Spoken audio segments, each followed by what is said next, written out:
Hello everyone, welcome back to our channel English माध्यम के platform पे मैं हूं आपकी एजुकेटर प्रियंका ठाकुर और हम सॉल्व कर रहे हैं editorial based practice exercise. Start करते हैं आज का session with thought of the day, that is whether it's the best of the times or the worst of the times, it's the only time we have got। यानी कि चाहे परिस्थितियाँ अच्छी हों या ख़राब हों, लेकिन आपके पास जो आज का समय है वही आपके हाथ में है। तो आज समय जैसा भी है आपको इसी समय का यूटिलाइज करके, आपके अनुकूल है प्रतिकूल है, इसी का यूटिलाइज करके आपको लाइफ में आगे बढ़ना है, राइट। तो चलिए स्टार्ट करते हैं reading comprehension and practice exercise for SSC CGL 2024। Indian films are beginning to make a splash on the international stage। पूरे हिंदुस्तानी फिल्में जो हैं वो क्या कर रही हैं, वो इंटरनेशनल फिल्म, जैसे अभी कांस फिल्म फेस्टिवल में भी हिंदुस्तानी फिल्म्स आई रही, उनको अवार्ड्स और एक्कॉलेड्स मिले, ठीक है।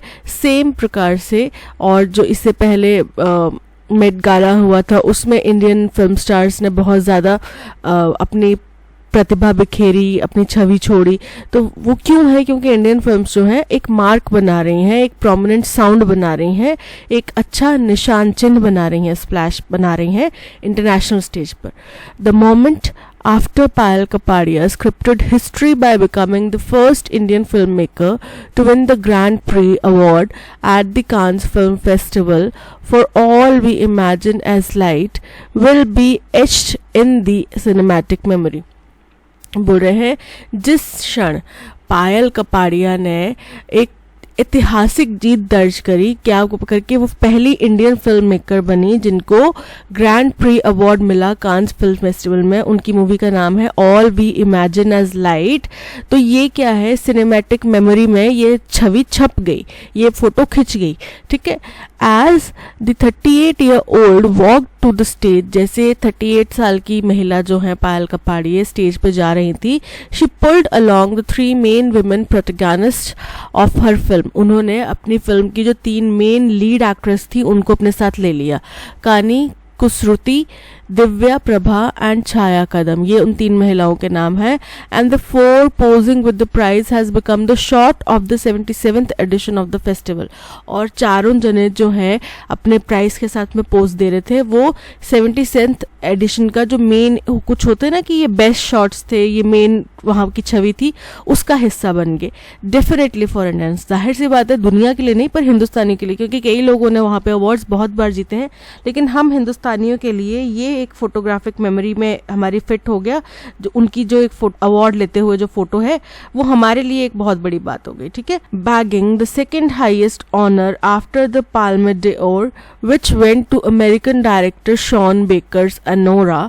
बोल रहे हैं जो हाईएस्ट सेकेंड हाईएस्ट अवार्ड है इस फील्ड का, ऑनर है, वो पाने के बाद, और फर्स्ट कौन सा है, पाल्मे d'Or, जो कि अमेरिका के डायरेक्टर शॉन बेकर की अनोरा मूवी को गया for her trilingual debut feature, जो कि उनकी 3 भाषाओं की डेब्यू फीचर थी, एंड इंडो फ्रेंच कोलैबोरेशन और इंडियन फ्रेंच कोलैबोरेशन में बनाई गई थी, which shines a light on the story of 2 Malayali nurses and migrants working in maximum city Mumbai. जो कि किसके ऊपर रोशनी डालती हैं, एक कहानी जो 2 मलयाली नर्स और कुछ माइग्रेंट वर्कर्स जो कि मैक्सिमम सिटी मुंबई में है वहाँ पे काम करते हैं, उनके जीवन के ऊपर रोशनी डालती है। Is a big win for indie cinema, ये हिंदुस्तानी सिनेमा के लिए बहुत बड़ी जीत है। The last time an Indian film with was in the competition section was 30 years ago with Shaji N. Karun's Swaham in 1994। जो बोले पिछली बार जब हिंदुस्तानी कोई मूवी इस सेक्शन में कंपटीशन में थी तो वो 30 साल पहले शाजी एन करुण की स्वाहम नाम की मूवी थी, जो कि 1994 में बनाई गई थी, ठीक है। Please don't wait 30 years to have another Indian film, Kapadia said in her acceptance speech. तो उन्होंने अपने जब अवार्ड लेते हैं, उसको एक्सेप्ट करते हैं, उस टाइम पे जो भाषण देते हैं, स्पीच देते हैं, उसमें उन्होंने कहा कि प्लीज अगले 30 साल इंतजार मत कीजिएगा किसी और हिंदुस्तानी फिल्म को ये प्लेटफॉर्म देने के लिए। eschewing the usual song and dance trope. eschewing मतलब इसको छोड़ के, जो यूजुअल हिंदुस्तानी मूवीज में सॉन्ग और डांस वगैरह होते हैं इन सबको छोड़ के, और लार्जर देन लाइफ हीरोज या फिर बहुत बड़े बड़े हीरोज होते हैं जो कि एक्शन करते हुए चलते हुए भी आएंगे तो भी हवा लहरा रही है, ये सब चीजें छोड़ के Kapadia's film is about a friendship between 3 very different women. तो कपाड़िया की जो फिल्म है वो 3 बहुत ही अलग महिलाओं के बीच में दोस्ती की कहानी है. She said friendship is a very important relationship for her. उन्होंने कहा कि मेरे लिए फ्रेंडशिप बहुत इंपॉर्टेंट एक रिश्ता है, because it can lead to a greater solidarity, inclusivity and empathy towards each other.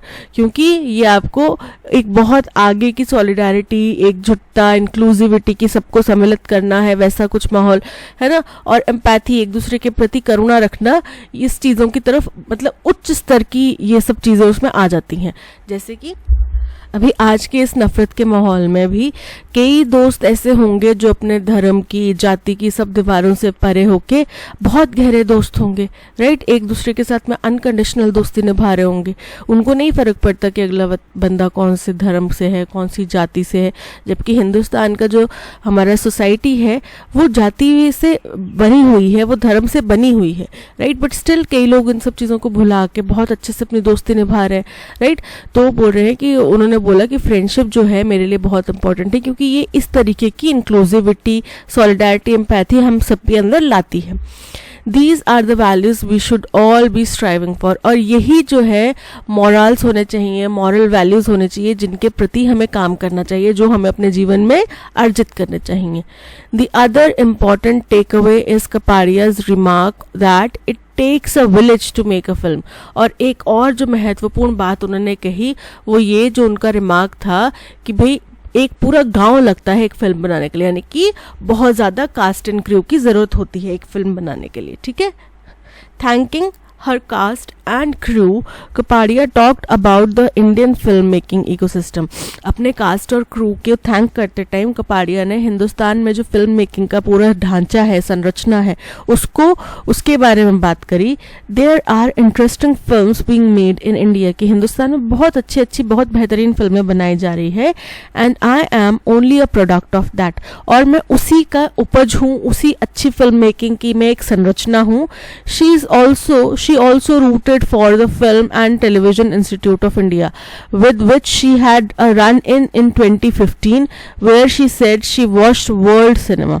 बोल रहे हैं कि इन्होंने अपना जो इनका जो रूट है यानी कि इनका जो रिलेशन है वो film and television institute of India के साथ में जुड़ा है, जहाँ पे उनने पार्टिसिपेट किया था 2015 में, जो कि जिनको ये कहती हैं film and television institute of India को ये कहती हैं कि उन्होंने वहाँ पे वर्ल्ड सिनेमा देखा है. She was effusive about the strong film industry presence in most states, singling out the Malayalam film industry for its support to good cinema.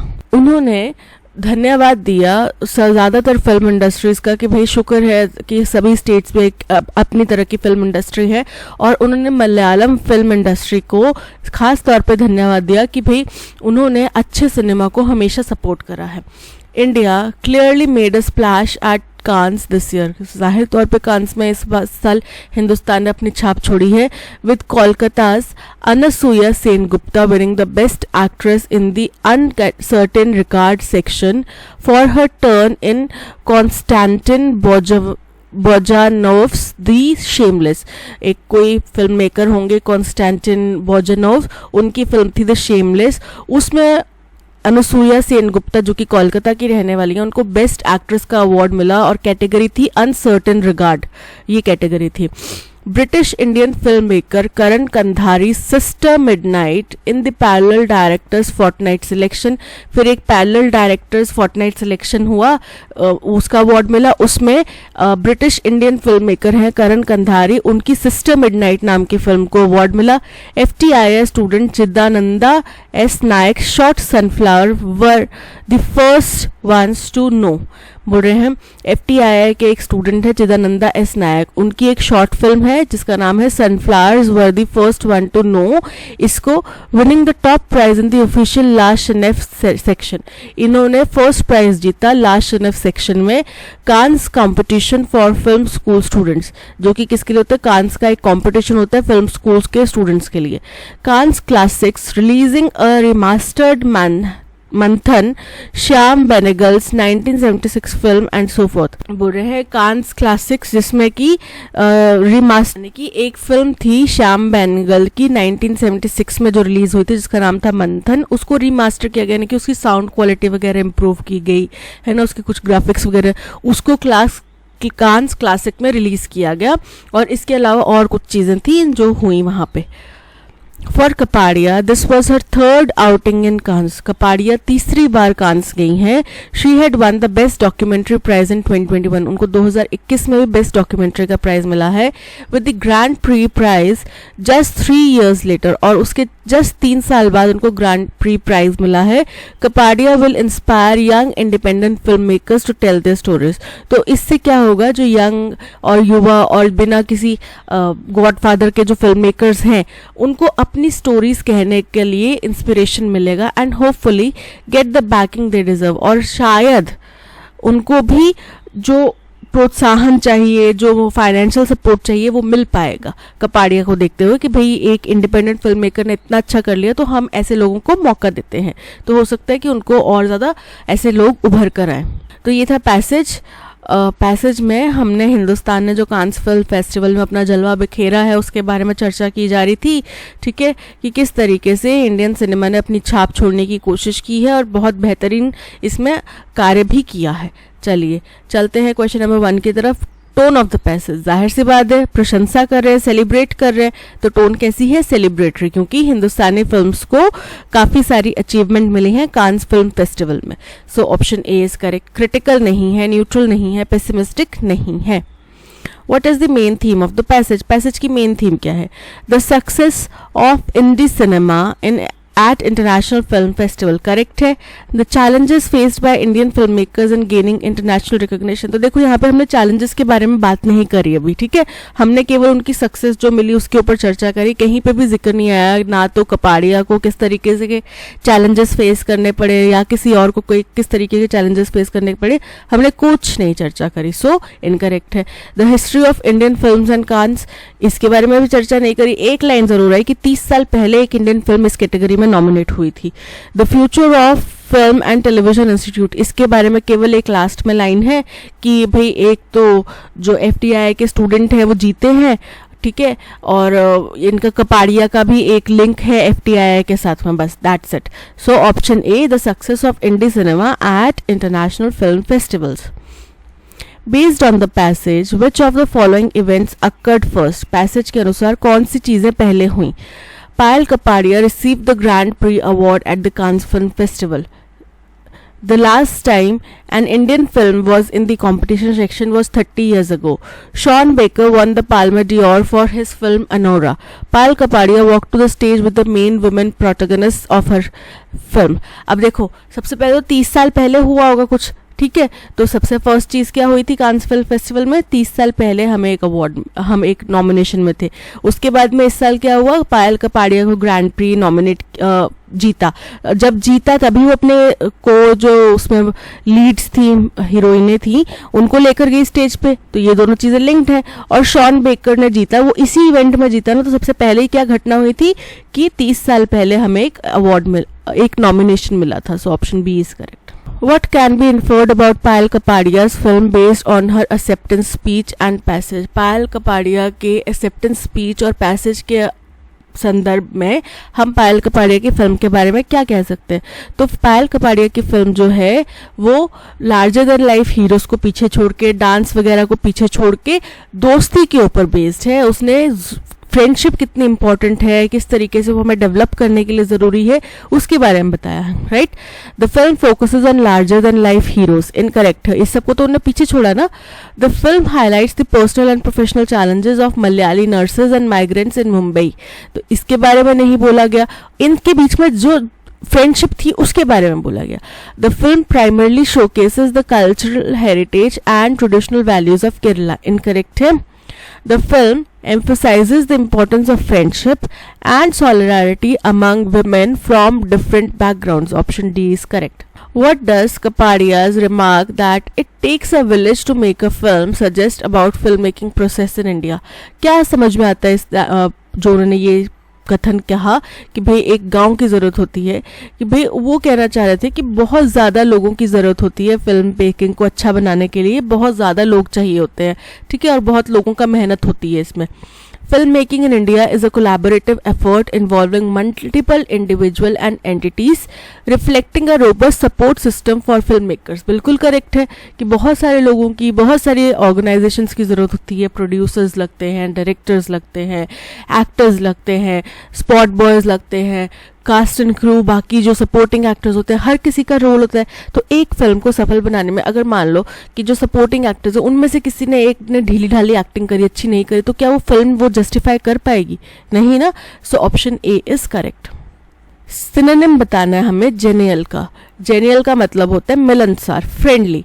तो इसका सिनोनिम क्या होगा? पहला है ऑप्टिमिस्टिक. ऑप्टिमिस्टिक मतलब आशावादी. चेयरफुल मतलब प्रसन्न, हैप्पी. डिस्पोंडेंट, डिस्पोंडेंट मतलब निराश. पॉजिटिव मतलब सकारात्मक. तो यहाँ पे जो व्यक्ति खुशहाल होएगा, गुड स्पिरिट्स में होएगा, वो दोस्तों लोगों के साथ में अच्छे से दोस्ती भी कर लेगा, मिलनसार होएगा. So option B is correct. In 1944 he was honored by King George VI with a knighthood and became Sir Alexander Fleming. पर 1944 में उनको, अब ही प्रोनाउन है, नाउन पहले कोई आया होगा, उनको ऑनर दिया गया किंग जॉर्ज 6 के द्वारा, नाइटहुड का ऑनर दिया गया. और जब नाइटहुड मिलता है तब आपके नाम के आगे सर लग जाता है, और फिर वो क्या बन गए? सर अलेक्जेंडर फ्लेमिंग बन गए. तो हमें पता चल गया कि ये अलेक्जेंडर फ्लेमिंग के बारे में बात की जा रही है, बट उनका कहीं इंट्रोडक्शन पहले दिया गया होगा, ठीक है, तभी प्रोनाउन बाद में इस्तेमाल किया गया. ऑन रिसीविंग, तो ए हमारा फर्स्ट स्टेटमेंट नहीं होगा, सो ऑप्शन बी हो जाता है eliminate.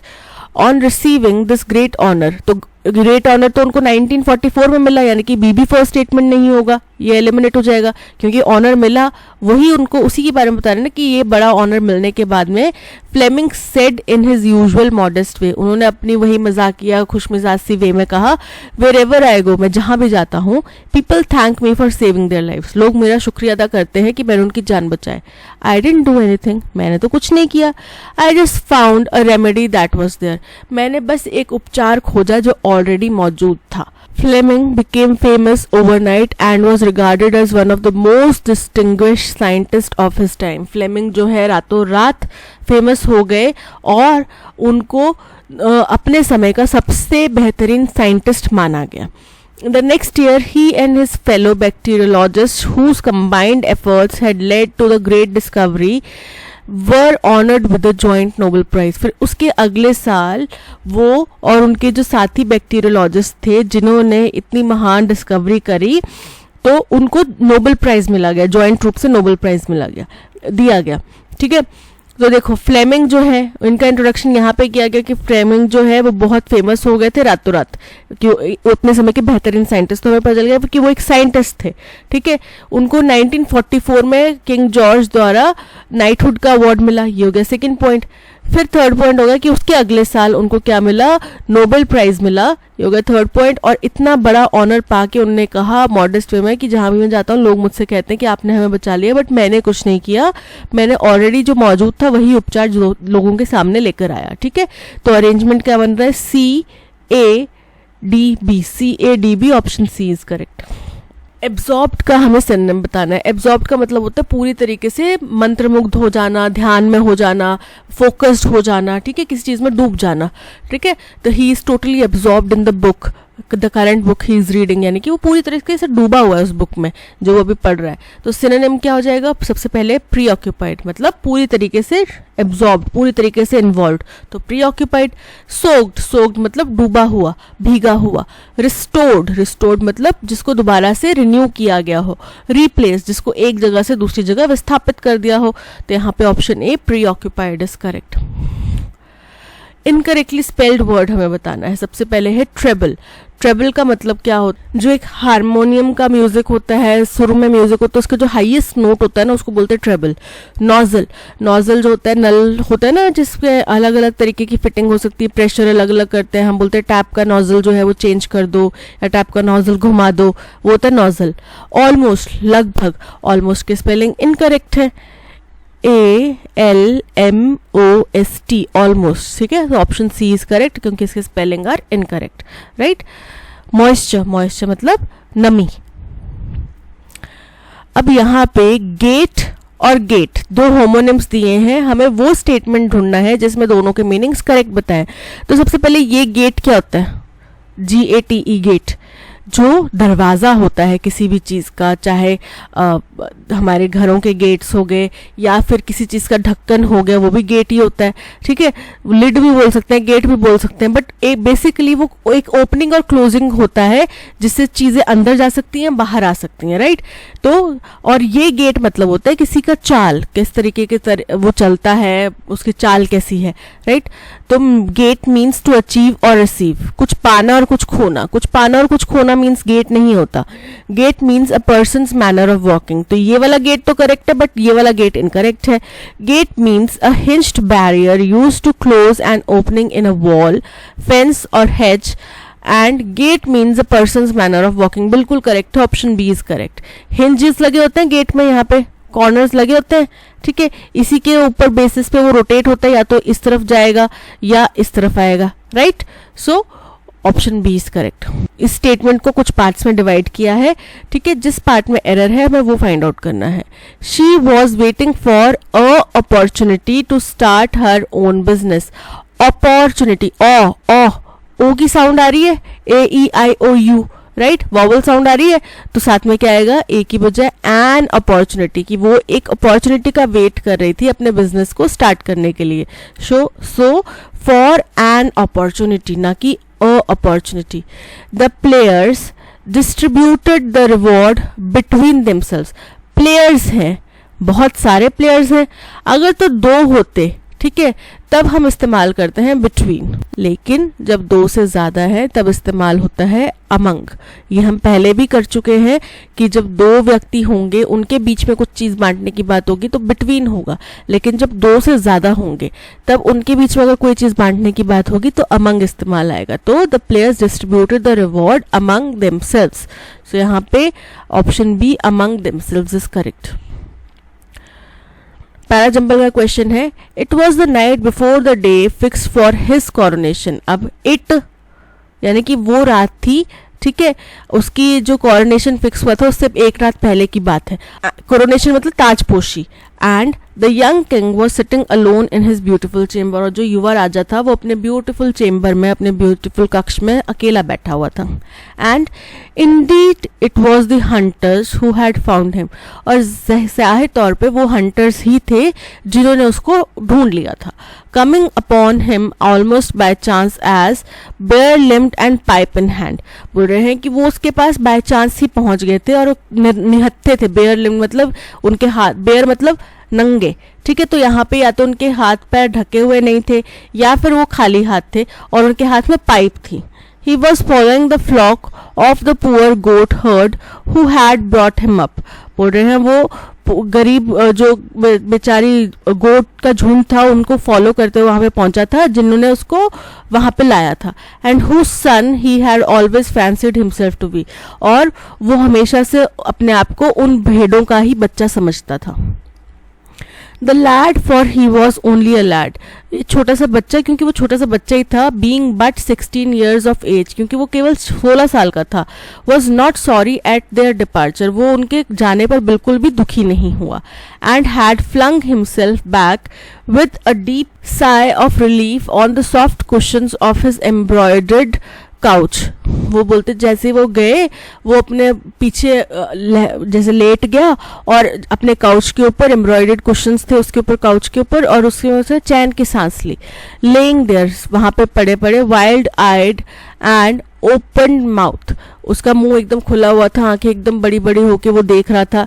Like a brown woodland fawn, जैसे कि फॉन क्या होता है, एक हिरन का बच्चा, तो उसकी तरह देख रहा था वो। और some young animal of the forest newly snared by the hunters, या फिर कोई छोटा सा जानवर, कोई बच्चा यंग एनिमल हो जंगल का, जिसको हंटर्स द्वारा पकड़ लिया गया हो, ठीक है। His courtiers had all taken their leave of him, उसके सारे courtiers उससे इजाजत लेके जा चुके थे। bowing their heads to the ground, अपना सर झुकाते हुए, according to the ceremonious usage of the day, जिस तरीके से आज के दिन का ceremonious यानी कि सेरेमनी क्या होता है, कुछ कार्यक्रम है ना, उस तरीके का इस्तेमाल किया जाना था, वैसे ही वो करते हुए गए। And had retired to the great hall of the palace, और पैलेस के महल के ग्रेट हॉल की तरफ चले गए थे। To receive a few last lessons from the professor of etiquette, और उसको कुछ और लेसन्स लेने थे, लास्ट लेसन लेने थे एटिकेट के जो प्रोफेसर होते हैं, जो एटिक्स सिखाते हैं, उनसे। There being some of them who had still quite natural manners, वहां पे कुछ ऐसे लोग भी थे जिनके बहुत नेचुरल मैनर्स थे। विच इन अ courtier is, I need hardly से, अ वेरी ग्रेव ऑफेंस, जो कि किसी भी दरबारी में मुझे कहने की जरूरत नहीं कितना बड़ा ऑफेंस हो सकता है। अभी थोड़ा सा कंफ्यूजिंग पैसेज है। सबसे पहले हम शुरुआत करते हैं फर्स्ट स्टेटमेंट की, जहां पे बोला गया कि वो एक रात पहले की बात है, जो उस रात की जो उसके कोरोनेशन के लिए फिक्स किया गया था, यानी कि उसकी ताजपोशी के लिए फिक्स किया गया था। तब जो युवा राजकुमार था वो अपने कक्ष में बैठा हुआ था। ये हमारा फर्स्ट स्टेटमेंट होएगा, ठीक है। जो युवा राजकुमार अपने कक्ष में बैठा था, तो ये हमारा फर्स्ट स्टेटमेंट होगा, राइट। इसके बाद में बात आती है कि उसके सारे दरबारी जा चुके थे, ठीक है, अपने कक्ष में बैठा हुआ तो उसके दरबारी जा चुके थे, उसको लास्ट लेसन्स लेने थे कुछ एटिक्स के, जो कि बहुत ज़रूरी थे दरबार के अंदर, राइट। फिर उसके बाद में हुआ, क्योंकि वो बहुत छोटा सा बच्चा था, वो अपने आप को हमेशा ऐसे छोटा सा बच्चा ही समझता था, और छोटा सा बच्चा ही था वो, और उसने एकदम चैन की सांस भरी जैसे ही सब लोग चले गए, और ऐसा लग रहा था कि छोटा सा बेचारा किसी जानवर का बच्चा जो है किसी हंटर ने पकड़ लिया हो और उसके ऊपर सब अपना जोर आजमाइश कर रहे हो। ये हो गया थर्ड पॉइंट। और फाइनल पॉइंट कि उसको वाकई में कुछ हंटर्स ने पकड़ लिया था, जो कि उसकी तरफ बाय चांस आ गए थे, उनके हाथ में कुछ नहीं था, और वो भेड़ों के जरिए भेड़ों का पीछा करते करते वहां तक पहुंच गए थे। ये हो गया फोर्थ पॉइंट। सो हमारा अरेंजमेंट बन रहा है ADCB। ADCB option A is correct. If more is desired than the instantaneous impact on the mind, the advertising value of the posture falls sharply within limits of outdoor publicity, however it is at present unchallenged। अब यहाँ पे हमें incorrectly spelled word बताना है। सबसे पहले देखो Dzire, desired की स्पेलिंग बिल्कुल करेक्ट है। डिजायर्ड मतलब जितना जरूरी है, जो चाहिए हमें, रिक्वायर्ड है। इंस्टेंटेनियस, इंस्टेंटेनियस की स्पेलिंग इनकरेक्ट है। क्या होते हैं? INSTAN, इंस्टेंट, ठीक है। टेनियस, TANEOUS, ना कि IOUS, ठीक है। सो यहाँ पे ऑप्शन बी की स्पेलिंग इनकरेक्ट है। Wedding invitations will be sent by them, उनके द्वारा वेडिंग इन्विटेशंस भेजे जाएंगे। तो बाय के बाद में जो होता है वो हमारा सब्जेक्ट होता है, तो क्या होगा? दे। अब विल बी सेंट यानी कि वो भेजेंगे, फ्यूचर की बात है, तो दे विल, बी हट जाएगा, दे विल सेंड, डी आ जाएगा। They will send the wedding invitations, यानी कि they will send wedding invitations. They will be sent नहीं आएगा, ही विल सेंड नहीं आएगा, they will send wedding invitations. Option C is correct. Her room looks very messy. अब messy का antonym साफ सुथरा। मेसी मतलब अनटाइडी, क्लीन नहीं है, साफ नहीं है, बहुत उथल पुथल हो रखी है, ठीक है। तो एंटोनिम क्या हो जाएगा? एकदम साफ सुथरा, well organise, neat and clean. Untidy मतलब जो साफ नहीं है। कियोटिक मतलब बहुत उसमें फैलाव भरा है, ऑर्गेनाइज नहीं है। डिसऑर्डर्ड अगेन ऑर्गेनाइज नहीं है।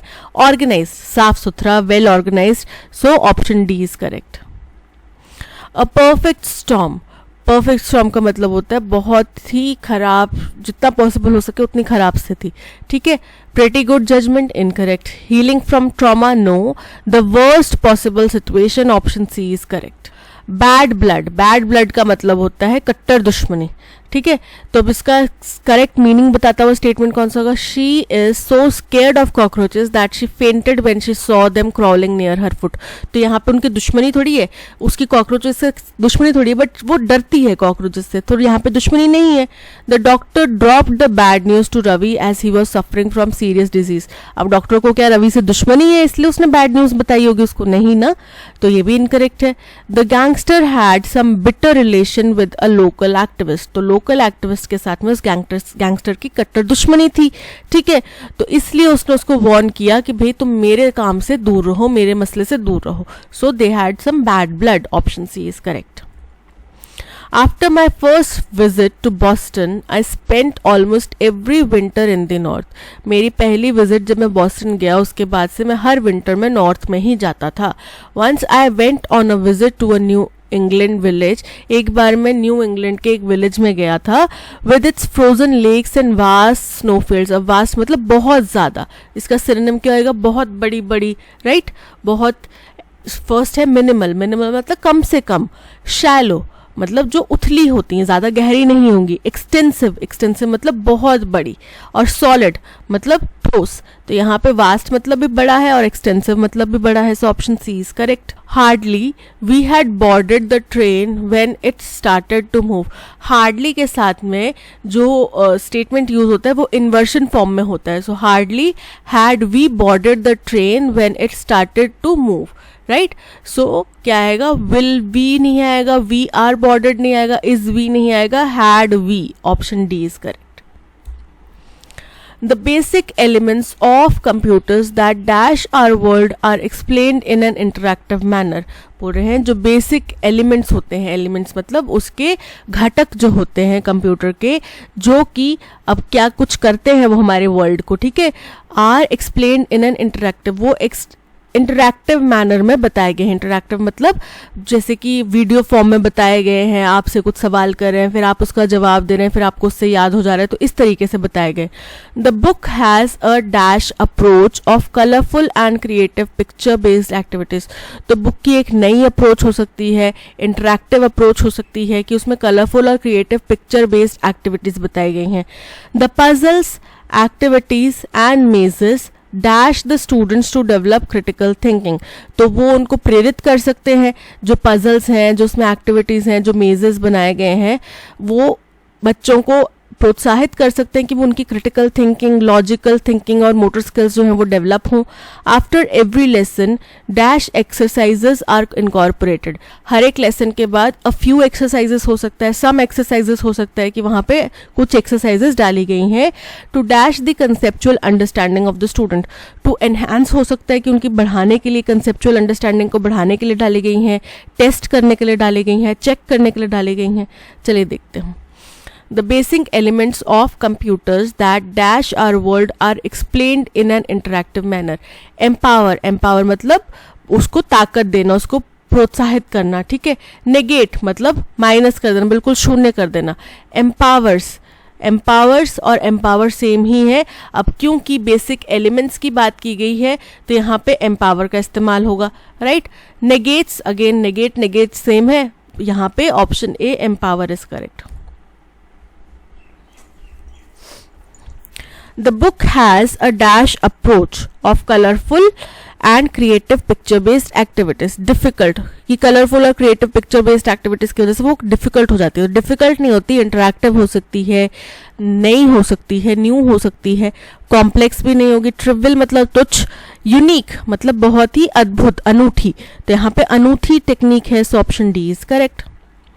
The puzzles, activities and mazes dash the students to help the students to, help the students to, helps या हैड हेल्प्ड, तो वो कर रही है ना, अभी भी कर रही है, तो help the students to develop critical thinking, logical and motor skills. After every lesson dash exercises. Brainstorming, brainstorming मतलब विचार विमर्श करने वाली। सुपरफिशियल मतलब आर्टिफिशियल। बैफलिंग, बैफलिंग मतलब उलझन में डालने वाली।